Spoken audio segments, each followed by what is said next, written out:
when you're having that unsettling feeling, when you're feeling insecure, when you're feeling like you just don't know where your future is going within a certain role, and not even within your professional life, family life, whatever it may be, there's going to be growth there.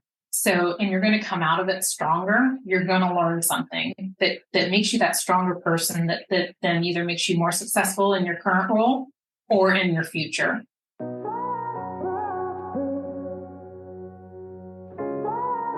Welcome to Vet Life Reimagined. Have you ever wondered, who am I as a professional? Like your career identity or professional identity? Well, that's actually a real thing. When I was preparing for this episode, I found actually published journal articles on professional identity in the veterinary space. Well, interesting enough, when I went to VMX in January, I went to a talk titled Finding Your Professional Identity After Leaving Clinical Practice. And giving that talk was my guest today, Dr. Bianca Zenor. Now, Dr. Bianca earned her bachelor's, master's, and DVM all from Purdue University. She spent 7 years in small animal practice in Indiana, served as a senior manager of veterinary affairs at Hill's Pet Nutrition, and then served as director of the veterinary nursing program and clinical associate professor at, back again, Purdue University College of Veterinary Medicine. In 2020, she joined IDEXX as the director of global medical affairs, leading global teams of managers and specialists. As Bianca tells her story, you will see that life inside and outside of work impact each other. And it's beautiful. The unplanned, unexpected will happen, and it can take us down unexpected but exciting paths. And Bianca will talk about finding your professional identity even when the people around you may not understand your choices. So, on to the conversation.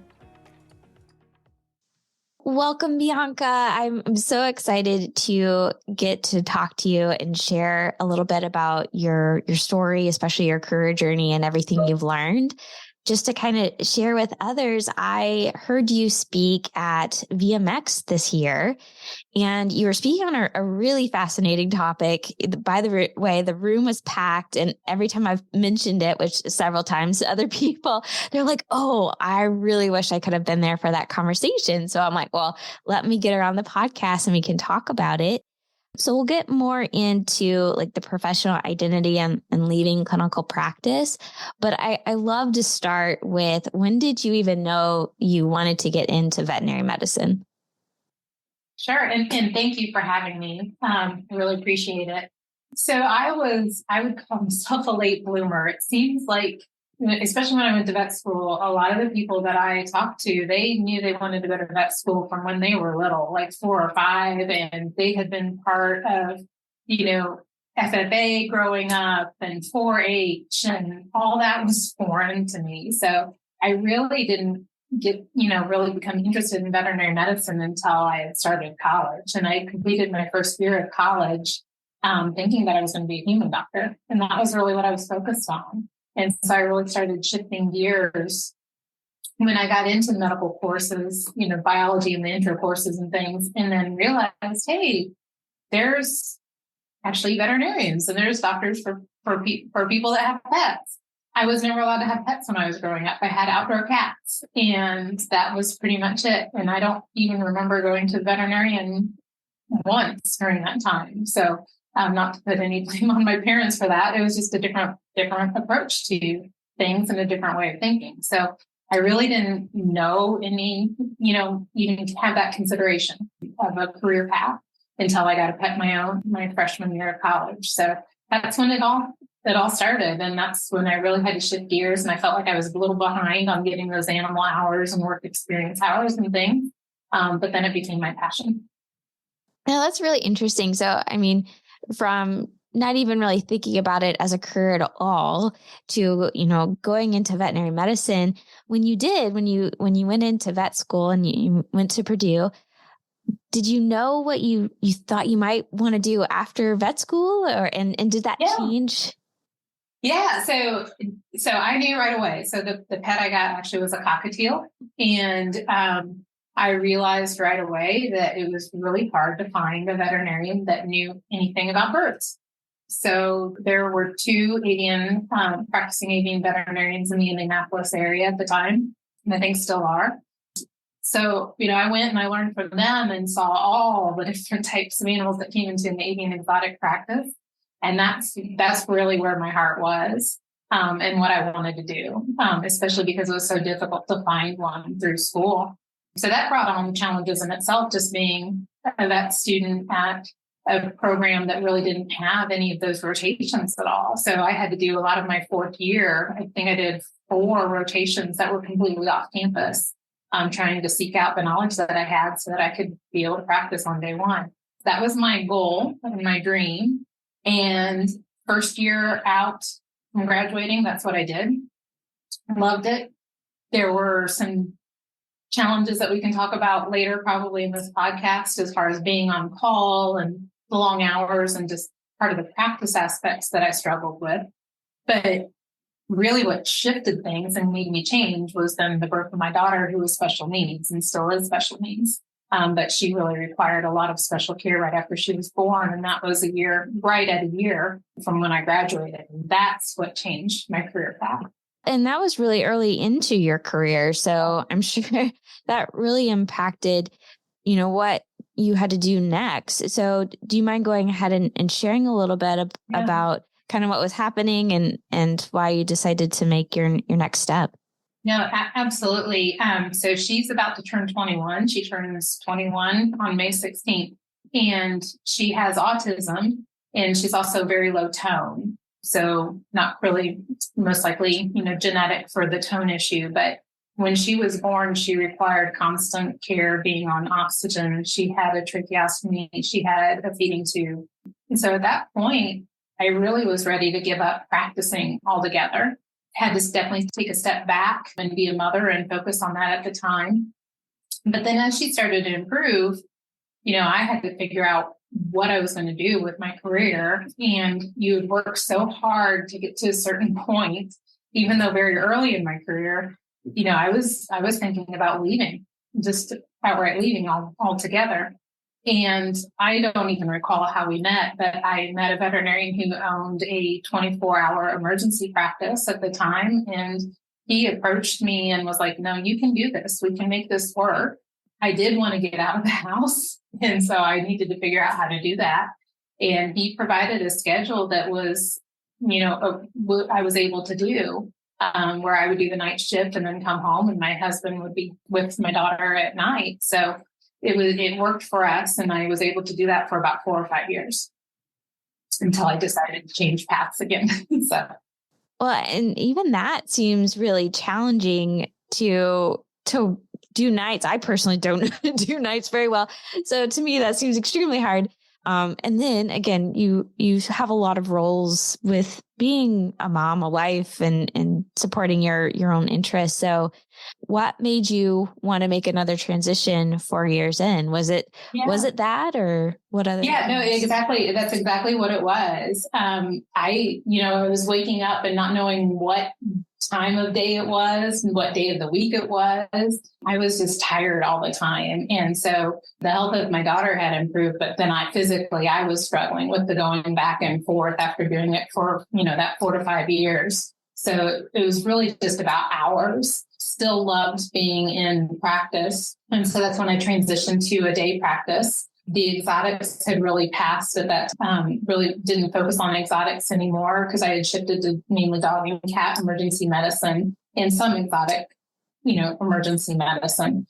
But went to a dog and cat day practice, so small animal practice, pretty routine. But then honestly, after you've been in an emergency and that adrenaline is going all the time and the cases are so challenging and they're just at different levels.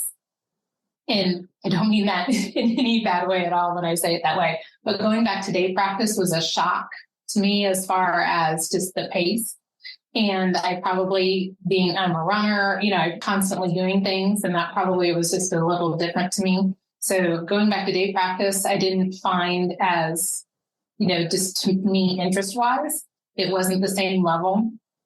And then also, it was more challenging though, keeping up then with all my daughter's, doctor's appointments and just routine childcare, and the point, just having any child, special needs or not, just childcare in general as a practicing veterinarian is very difficult. So it was just a challenge overall.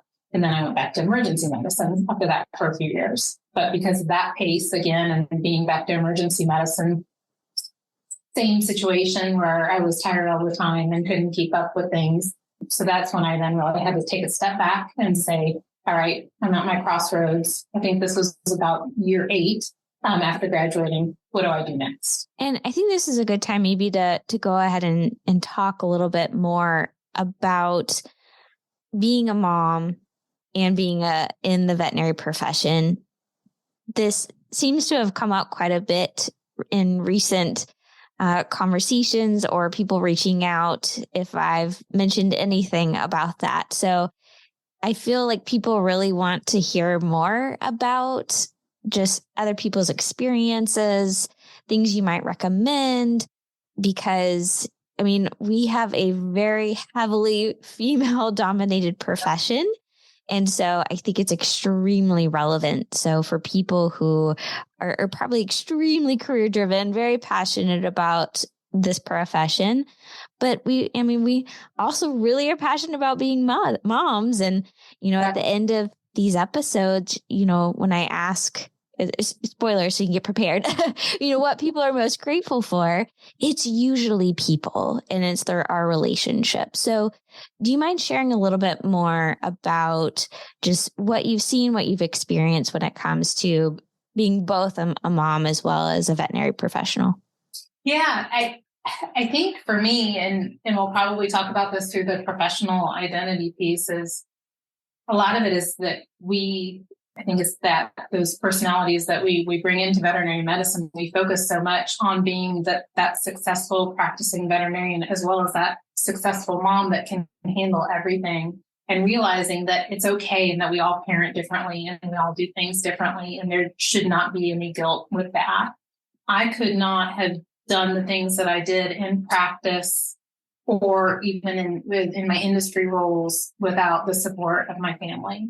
Number one, that's the biggest part that I've had to have to be successful, is my husband, my mother, my mother-in-law, and helping me during those times when I really needed that care so I could sleep, so that I could take breaks, especially when I was doing the night shifts, help getting to and from doctor's appointments. And that's routine appointments for childcare, and not having that guilt of asking. And if it's paid support, whatever it is that you need for your childcare, that everyone is different and there shouldn't be guilt, even if that is decreasing your hours. I've had to decrease my hours too. I've gone to part-time. I've gone to 20 hours a week. I've done relief work so that I could be flexible in my hours. And then that way I can do weeks where it was 10 or 15 hours and weeks where it was more. So I think it's okay to be creative, look for different ways, rely on your team, your village, whatever you want to call it, and not put that pressure or guilt to be perfect. The house doesn't have to be perfect. I love it when it's perfect. I do. But it doesn't have to be perfect. Now we can do grocery delivery. Use the tools that are out there so that you don't put the pressure on yourself to do it all and be all to everyone. I also saw a question recently on Reddit where it was a young veterinarian and she just found out she was pregnant. And so a lot of her questions were, how do I do pregnancy and continue being a vet? So and again, this can be very personal. Each pregnancy is probably a little bit different. So adjust you to the individual situation. But how was that for you? How did you balance pregnancy and your job too? Yeah, it's been a while, but I remember definitely, I was one where I had morning sickness, not severe though, but morning sickness all the way through. And so just having to take a lot of breaks. That was one where my first employer, she was very supportive, and I was allowed to, mark myself out for an hour and take a nap. things like that. I think one of the most difficult challenges for me was being on call. We traded call every other week. And that, especially towards the end of the pregnancy, got extremely difficult. So that would be one where I would try to negotiate a little bit harder about being on call, especially overnight, from the physical demands of going in, but also then the physical demands of just needing to rest so much when you're there. So just, I think the biggest thing, don't be afraid to say what you need. You know what you need, you know how you feel, and you know what your body is telling you to do. And you're also tending and creating a new life while you're doing that. So don't be afraid to ask for what you need. And luckily, the good thing is, I think it can be good and bad.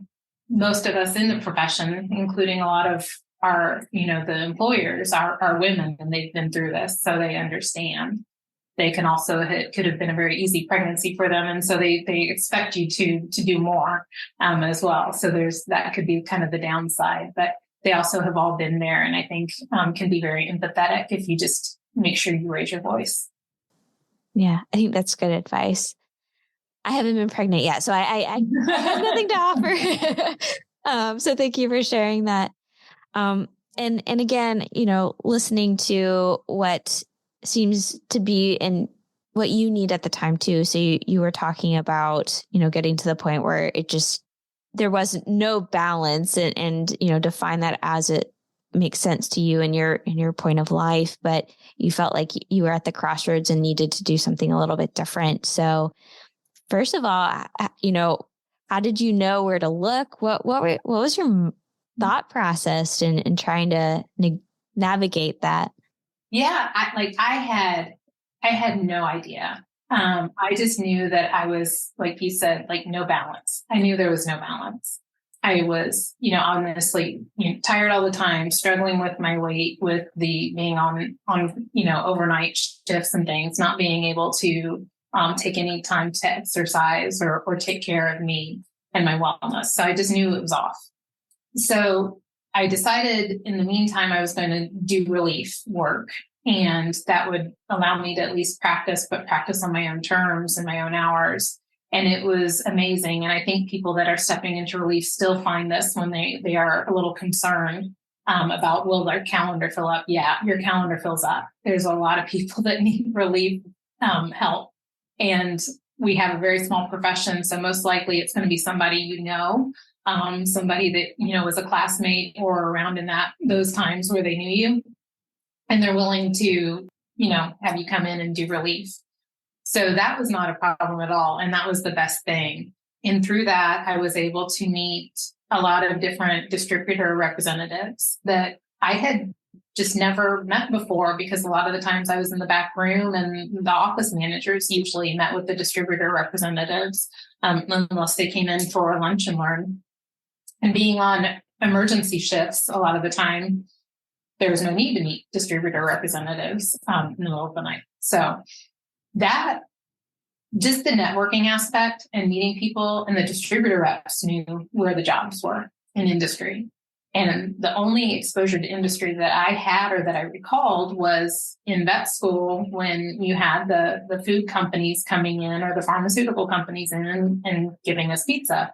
Right. So that was really all I knew, was the university relations side. But the distributor reps really helped kind of educate me on what was out there and then connect me to the right people. And I'm assuming that's how you found the position at Hills? Yeah, that's exactly it. So it was the distributor rep that his Hills veterinarian that he worked with routinely had moved to a different position. And so he was like, hey, I know this position's open. And it had actually been open for a few months, and they were having trouble filling it. So I don't know if that's why I got it. I'm not sure. But I was like, oh yeah, I'll definitely apply, because that was one of the good memories that I had was the was the Hills representative when I was at Purdue. And it's so funny, because if you talk to anybody that was graduated around my time from the Midwest that are in industry, I think we all go back to him. We all are like, oh, he's why we joined industry. So he had a very positive impact. And So I was thrilled that I was introduced to that role and made the right connections and applied, and then actually got the job being it was veterinary diagnostic consultant at the time, and now they're called professional consulting veterinarians at Hills. So I was helping out the distributor sales reps and doing a lot of clinic education. Hi, we'll be back with the second half of the show after this quick break. But first, I wanted to take a moment and thank you for listening to the Vet Life Reimagined podcast. If you're enjoying the show, the best way to support us is to leave a rating and review on your favorite podcast app. It really helps us to reach more listeners, and we really appreciate it. Thanks for listening. And now back to the episode.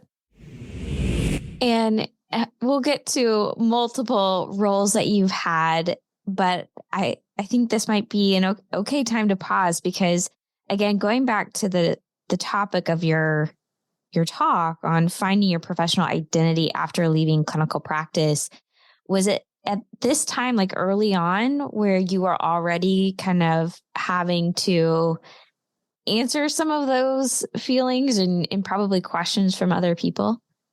Yeah, so I would say at first, definitely when I was in relief, when I was doing the relief work, I was starting to doubt myself as a veterinarian because I didn't know what was next. I almost felt like a clinic jumper because I was going from, I started out with the exotic practice to emergency medicine to day practice to back to emergency medicine and now to relief.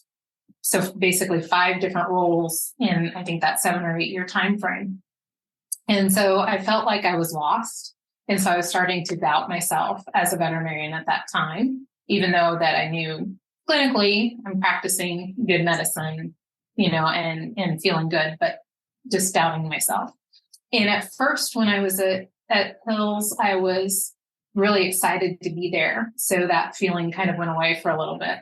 And I would say, though, once I got more on going into the clinics and seeing people that I knew, as well as meeting new veterinarians and new team members, and then going to, the local conferences and things, that's when I really started hearing comments. I started having people say, "Oh, you went to the dark side," and "Oh, why did you decide to stop practicing?" And are you ever going to practice again? Or are you going to practice on weekends? Everything kept going back to practicing or the bad of being in industry. And then so that really just hearing those comments, you take them in and you start doubting. And that's exactly what I started doing. So for you, did you feel shame? You started to feel shame on not being in clinic? Yeah, I did. And I wanted to still practice on the weekends. So there was definitely financial benefit to doing that. And I practiced on the weekends for about 4 years. But it was that little bit of shame of, also being in sales and people, my perception of how they felt, salespeople are as well. So even though I know in practice, the distributor rep can be your best friend, the sales rep can be your best friend because of all the information that they bring. But then also there's that negative, connotation to it as well. And so when I take that in, I start being very judgmental of myself. I think that's just my natural personality. So yeah, there's definitely some shame. I feel fortunate that I did not hear those things when I went into industry. So for me, I always struggle with that. My guess is they may have been hiding their own shame too. You never know. And first of all, can we say your words do impact people? So please listen to what you're saying. Absolutely. Those jokes can be taken personally. Yeah. Well, I mean, any type of pivot in life, whether it's motherhood or, going to a different role. And it's interesting to hear you were already feeling that way, still working in clinic, you just going into different types of roles. So anytime we do that, we're going to have probably a little insecurity, a little of confusion, feeling a little lost. So anytime someone even remotely says something, which just continues to feed our own inner voice of doubt. That's, it's not helpful. So how did you handle that? Did you talk with people or what did you do? Yeah. So I definitely talked to my colleagues at Hills, and I will tell you that the group of veterinarians that I met during that time period are still some of my best friends to this day. And we've kind of grown up in industry together. A lot of them have stayed in industry. Some have gone back to practice, but just we were all kind of going through at different levels, or at least they were a good ear if they weren't going through those feelings, one of the two. And so did really talk to them about it. And it felt, you feel like, again, you form that small family unit by doing that as well. But then also this goes back to, I think, that type A personality, that perfectionist personality that's in a lot of us as veterinarians. Then, okay, I'm not going to practice anymore, but I'm going to be the best at this job that I can be. Right. And so putting a lot of pressure on myself to be good, to succeed, to get that recognition from my colleagues that I was visiting, that I did know what I was talking about, and getting comfortable with that so that they were coming to me for advice when they needed help on a nutrition case, even though I'm not a nutritionist, but I can talk about the different diets that this company has. And so, but just going through that, and that I was a source of knowledge for them, and also just good customer service, right? As well. If they had a problem, I'm going to take care of it for you, things like that. So just, I had to have that recognition for sure. I'm sorry. It makes me a little sad that, again, it was I struggle with this. Maybe this is why it's hitting so close to home. It's like having to make up for them seeing it as not as good. So it makes us feel like we have to work harder. Did you ever feel like you were almost working just as hard, just in a different capacity, or? Definitely. Well, I would say that it wasn't me that pointed it out. It's the people around you that point it out. So like my husband, right? You've got to shut off. At the end of the day, you've got to shut off. And so, how we all took surgeries home with us, we would drift off and think about it, and maybe our spouse or, our partner wouldn't know, but I'd have my computer out and things like that. So, and I still really focus on that to this day, is that when my son comes home, which now he's super busy, so it's usually at 6:00, which then I work a little bit later. But as soon as he comes home, I try to, unless I have really something, which that happens all the time, it happens not all the time, but it happens occasionally where I have to work at night. But usually as soon as my son comes home, it's closed, right? And it's family time until I go to bed. So yeah, it wasn't me that pointed it out, but definitely those around me. And so really having to take that in and listen and say, yeah, I need to be here for you too. So not just as that mother to take care of, but just to be part of the family. It's really important to do that. Goodness, that support system, we need it, don't we? Yeah. So you got another opportunity as well. After Hills, you became a director of nursing. Yeah. So how did that happen? Yeah. So this was one of those things and it seems like the last few transitions I had, I wasn't really looking for a role, but I was open. And I was visiting Purdue and meeting with the current director of the veterinary technician program. And she told me she was leaving. And I'm like, So I can't remember if I asked her that minute or if I just sent an email that evening that said, okay, I'm really interested. And then, I got the application information and things. And so it went through the process of interviews and actually getting it, which that was a surprise that I got it as well, not being in academia, not having that background and things. So thrilled to get it. But it was one of those that I never saw myself doing that, but seemed really interesting and had that spark as soon as I heard it, right? That feeling that you get of, I might like to do this. So listening to that and acting on it and got it. So. Yeah. what did it entail, and what were some of the things you learned and experienced being in that role?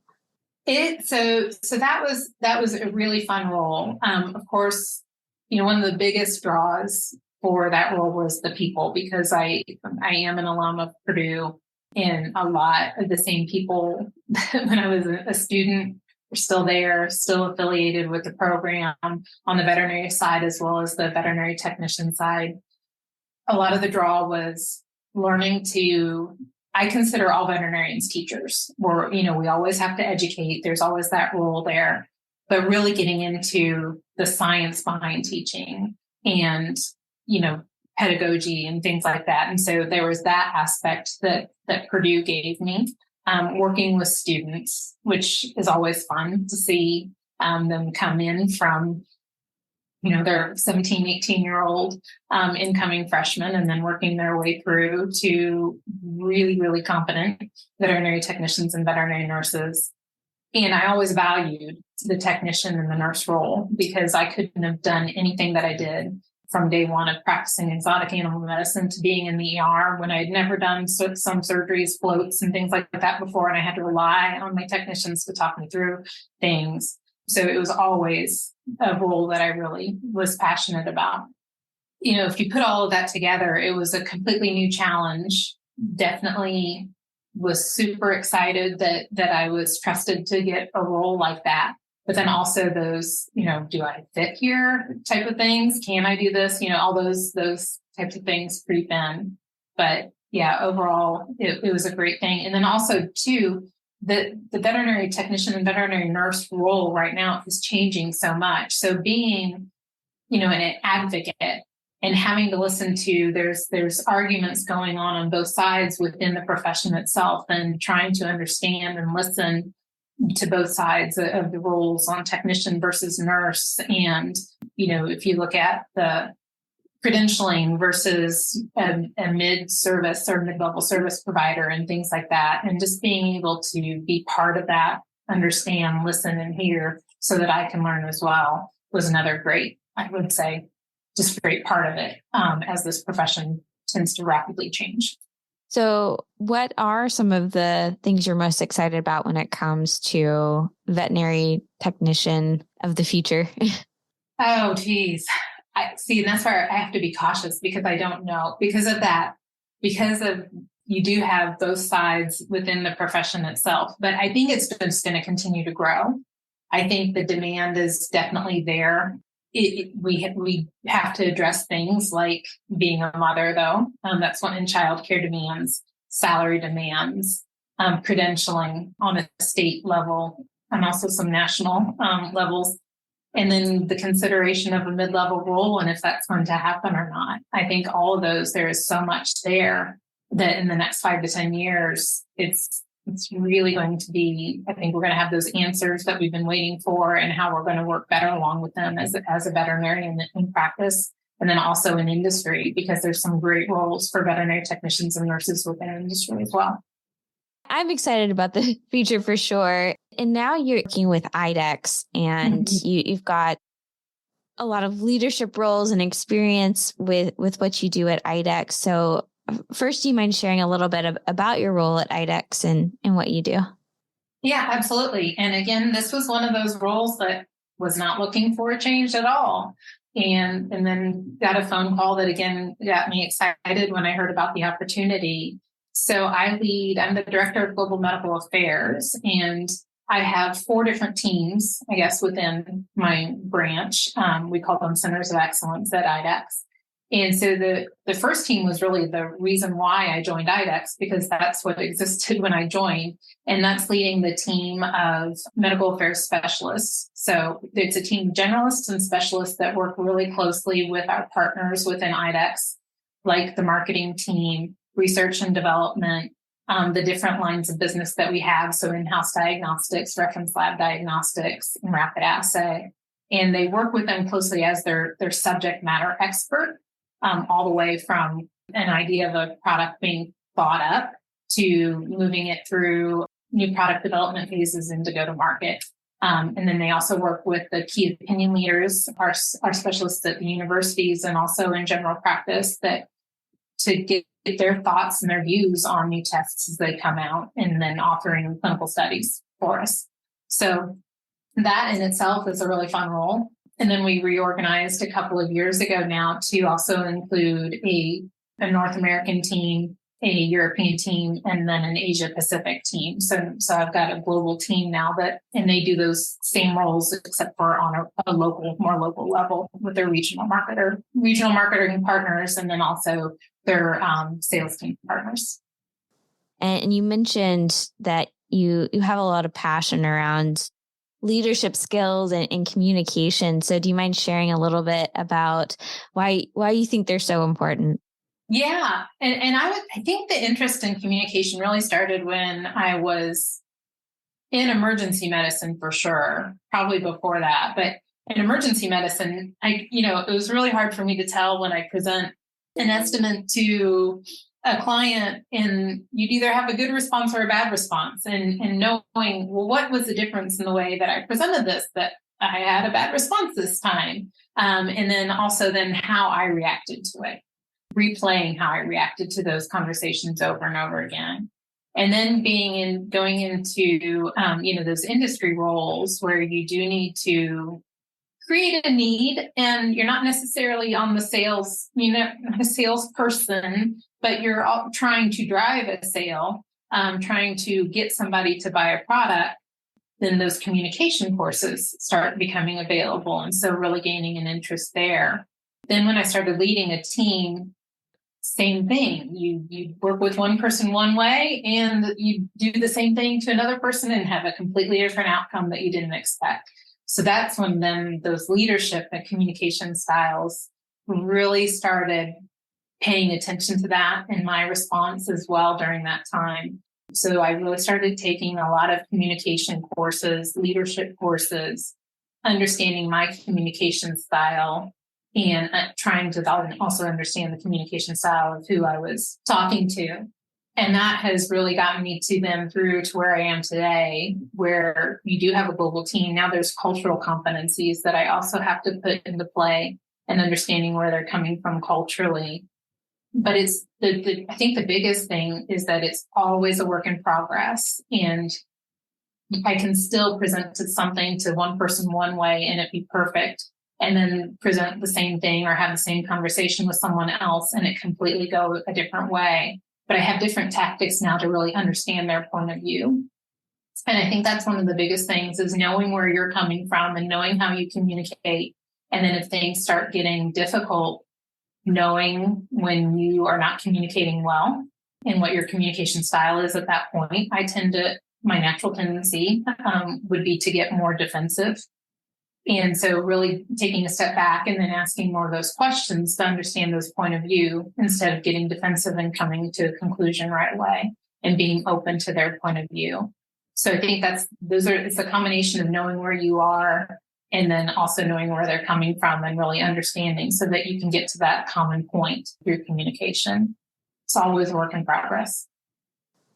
I think that's definitely a good lesson, no matter what, is know that we're human and everything is a work in progress. So you've experienced a lot of different pivots and changes. And so what is like a final piece of advice you give to other people who are really going through a lot of career pivots and changes and might be struggling with trying to find that professional identity among all of that change? What would be a kind of an overall piece of advice you would give?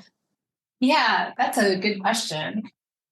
One of the things and this isn't something that I've come to on my own, it was actually putting together the talk for VMX that you referenced again on professional identity.